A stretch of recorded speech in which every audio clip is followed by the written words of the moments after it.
आत्मा को खोजने वाले सभी साधकों को हमारा प्रणिपात। आज का स्वर्गीय संगीत सुनने के बाद क्या बोले और क्या न बोले, विशेषकर श्री देवदत्त चौधरी और उनके साथ तबले पर साथ करने वाले श्री गोविंद चक्रवर्ती, इन्होंने इतना आत्मा का आनंद लुटाया है कि बगैर कुछ बताए हुए ही मेरे ख्याल से आपके अंदर कुंडलिनी जागृत हो गई होगी। सहज भाव में एक और बात जाननी चाहिए कि भारतीय संगीत ओंकार से निकला हुआ है। ये बात इतनी सही है, इसकी प्रचिति, उसका परताला इस प्रकार है कि विदेशों में जिन्होंने कभी भी कोई रागदारी नहीं सुनी, जो ये भी नहीं जानते कि हिंदुस्तानी म्यूजिक क्या चीज है या किस तरह से बनाई गई है, जिनके बजाने का ढंग और संगीत को समझने का ढंग बिल्कुल फर्क है, ऐसे लोग भी जब पार हो जाते हैं और गहन उतरते हैं तो आपको आश्चर्य होगा कि बगैर किसी राग को जाने बगैर, ताल को जाने बगैर, कुछ भी जानकारी इसके मामले में न होते हुए बस खो जाते हैं संगीत। और जैसे आपके सामने आज चौधरी साहब ने बजाया, जब लंदन में बजा रहे थे तो घंटों लोग अभिभूत उसमें बिल्कुल पूरी तरह से बह गए थे। मैं देखकर आश्चर्य कर रही थी कि इन्होंने कोई राग जाना नहीं, इधर इनका कभी रुझान रहा नहीं, कभी कान पर भी उनके ये स्वर आए नहीं। आज अकस्मात इस तरह का संगीत सुनकर के इनको हो क्या गया। उसके बाद अमजद अली साहब आए, जो भी शास्त्रीय संगीत का कोई भी गाने वाला या बजाने वाला आता है तो ये बिल्कुल उसमें खो जाते हैं। दूसरी बात ये कि कव्वाली जैसी चीज जो कि समझनी चाहिए, एक बड़े भारी मशहूर कव्वाल पाकिस्तान से आए थे, पता नहीं उन्हें क्या हो गया, मुझे देखते ही साथ उन्होंने कहा माँ आप सामने आके बैठिए। देखते ही साथ बहुत से आदमी थे, औलिया निजामुद्दीन और चिश्ती शरीफ के दरगाह पे लिखी हुई इतनी सुंदर कव्वाली उन्होंने कही।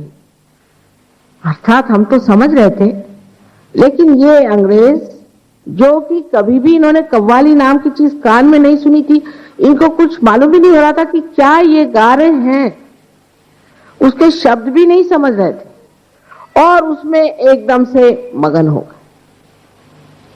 इसमें मैं कहूंगी कि गुरु नानक साहब ने बहुत काम किया हुआ है, क्योंकि गुरुद्वारे में अब तो मुझे पता नहीं क्या हाल है, और जब हम कभी भी जाते थे तो रागी लोग इतने सुंदर रागदारी में गाते थे।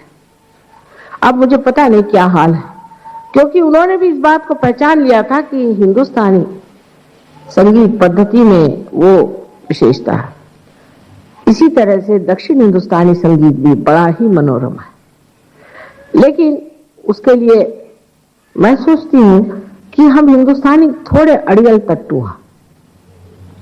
कोई सी भी नई चीज सीखना बड़ी मुश्किल हो जाती है, खास करके जिसने कभी शास्त्रीय संगीत सुना नहीं, वो कहता मुझे नहीं पसंद आता है गाना।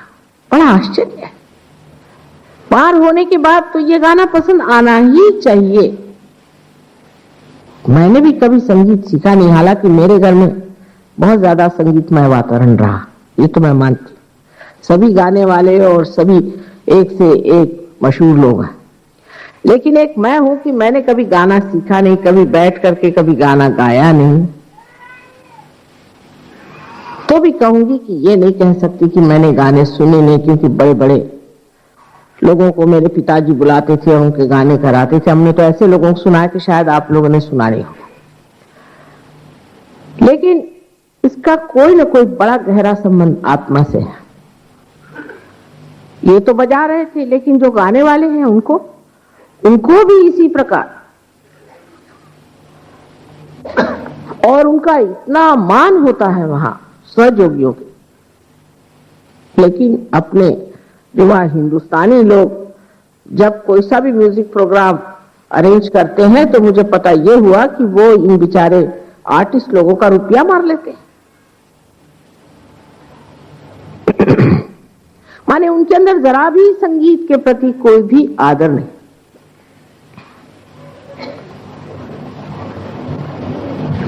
कुछ हिंदी भाषी लोगों में ये भी जिद होती है कि दूसरे किसी की भाषा ही नहीं सीखते, जैसे अंग्रेज का हाल है। एक बार आप अंग्रेजी सीख लेते हैं, फिर आप कोई भाषा सीख नहीं सकते। पर अंग्रेज कभी भी दूसरों की भाषा नहीं सीख पाते, क्योंकि सब अंग्रेजी बोलते, और अगर बोले भी बड़े मुश्किल से तो ऐसा लगता है अंग्रेजी ही बोल रहे हैं। यही हिंदी भाषी लोगों का।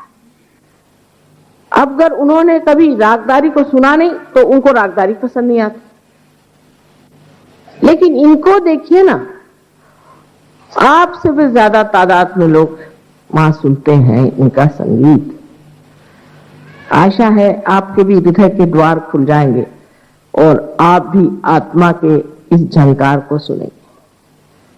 मुझे तो ऐसा लगता है ये सारा संगीत मेरी आत्मा को झंकारता है, और उसमें झंकार कर उसकी प्रतिध्वनि आप लोगों तक पहुंच रही है। ये संगीत अपने अंदर चैतन्य भर के सब में बहता है, इसमें से चैतन्य बहता है।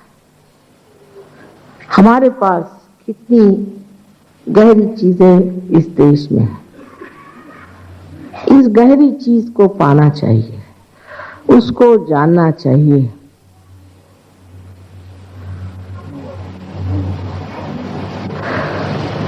तब आप समझ पाएंगे कि आत्मा की गहराई आपके अंदर जम गई।